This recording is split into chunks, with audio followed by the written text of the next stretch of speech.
ಒಂದು ಸಿನಿಮಾ ಮಾಡೋದೇ ಕಷ್ಟ, ಅದರಲ್ಲಿ ಒಂದು ಅದ್ದೂರಿ ಸಿನಿಮಾ ಮಾಡಿ ಅದ್ರ ಜೊತೆಗೆ ಪ್ರಮೋಷನ್ ಸಾಂಗ್ ಮಾಡೋದು ಕನ್ನಡದಲ್ಲಿ ತುಂಬ ವಿರಳ. 45ಗೆ ಅದನ್ನು ಮಾಡಿದ್ದಾರೆ, ಅದೆಲ್ಲ ಕ್ರೆಡಿಟು ನಮ್ಮ ನಿರ್ಮಾಪಕರಿಗೆ ಹೋಗಬೇಕು. ಯಾಕಂದರೆ ಒಂದು ಸಿನಿಮಾ ಮಾಡೋ ಬಜೆಟ್ ಅಷ್ಟು ಇದು ಸಾಂಗ್ ತೊಗೊಂಡಿದೆ. ಸೊ ಅವರ ಸಾಹಸನ ಮೆಚ್ಚಲೇಬೇಕು. ಅದೇ ಥರ ನಮ್ಮ ಜಾನಿ ಮಾಸ್ಟ್ರು ಫಸ್ಟ್ ಟೈಮ್ ಅವ್ರ ಜೊತೆ ವರ್ಕ್ ಮಾಡಿದ್ರು. ಅವರ ಹಿಂದಿನ ಸಿನಿಮಾ ಸ್ಟೈಲ್ಗಳಲ್ಲೇ ಬೇರೆ ಇತ್ತು, ಬಟ್ ಈ ಸಿನಿಮಾ ಅವರು ಎಲ್ಲ ಹಿಟ್ ಸಾಂಗಲ್ಲಿ ಇದನ್ನು ಅವರು ಸಾಂಗ್ ಕೇಳಿದಾಗಿಂದ ಅವ್ರ ಸ್ಟೈಲು ಕೂಡ ಚೇಂಜ್ ಮಾಡಿಕೊಂಡು ಮಕ್ಕಳ ಜೊತೆಗೆ ನಮ್ಮ ನಟರು ಕೂಡ ನೋಡೋಕ್ಕೆ ಚೆಂದ ಆಯಿತು. ಮೇಕಿಂಗ್ ನೋಡಿದಾಗ ಗೊತ್ತಾಗುತ್ತೆ ಅವರು ಎಷ್ಟು ಮಗು ಅವ್ರ ಜೊತೆನೇ ಹಿಂಗೆ ಹೊಂದ್ಕೊಂಡು ಅವ್ರಿಗಿಂತ ಚಿಕ್ಕವರಾಗ್ಬಿಟ್ಟು ಡ್ಯಾನ್ಸ್ ಮಾಡ್ತಾ ಇರೋದು.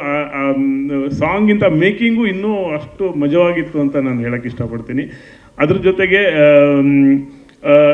ಶಿವಣ್ಣ ಅಂದರೆ ಶಕ್ತಿ, ಉಪ್ಪಿ ಸರ್ ಅಂದರೆ ಸ್ಫೂರ್ತಿ, ರಾಜ್ ಸರ್ ಅಂದರೆ ಮಾದರಿ.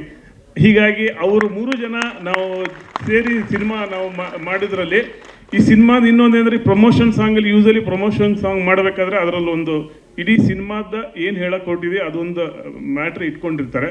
ಬಟ್ ನಿಮ್ಗೆಲ್ಲೂ ಆ ಹಿಂಟ್ ಬಿಟ್ಕೊಟ್ಟಿಲ್ಲ. ಪ್ರಮೋಷನ್ ಸಾಂಗ್ ಥರ ಎಂಟರ್ಟೈನ್ ಮಾಡ್ಬೇಕಂತೇಳಿ ಅನ್ನೋ ಒಂದು ಇಟ್ಕೊಂಡು ಥೀಮಲ್ಲಿ ಮಾಡಿರೋದು. ಸೊ ಸಿನಿಮಾ ತುಂಬ ಎಂಟರ್ಟೈನಿಂಗ್ ಆಗಿದೆ. 25ನೇ ತಾರೀಕು ನಿಮ್ಗೆ ಡೆಫಿನೆಟಾಗಿ ಖುಷಿ ಕೊಡುತ್ತೆ ಅಂತ ಹೇಳ್ತೀನಿ. ಅರ್ಜುನ್ ಸರು ಅವರು ಮ್ಯೂಸಿಕ್ ಕಂಪೋಸರ್ ಅದ್ರ ಬಗ್ಗೆ, ಬಟ್ ಈ ಸಾಂಗಲ್ಲಿ ಅವ್ರಿಗೆ ಗೊತ್ತಾಯಿತು ಸಾಂಗ್ ಕಂಪೋಸ್ ಮಾಡೋದಕ್ಕಿಂತ ಸಾಂಗ್ ತೆಗೆಯೋದು ಎಷ್ಟು ಡಿಫ್ರೆನ್ಸ್ ಇದೆ, ಕಷ್ಟ ಆಗತ್ತಂತೇಳಿ. So thank you. ಇಷ್ಟೇ ಮಾತು.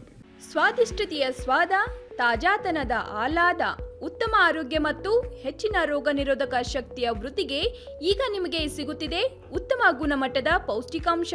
Shri Vaidik millet health mix. ಇದು ಸಿರಿಧಾನ್ಯಗಳ ಸಂಪತ್ತು.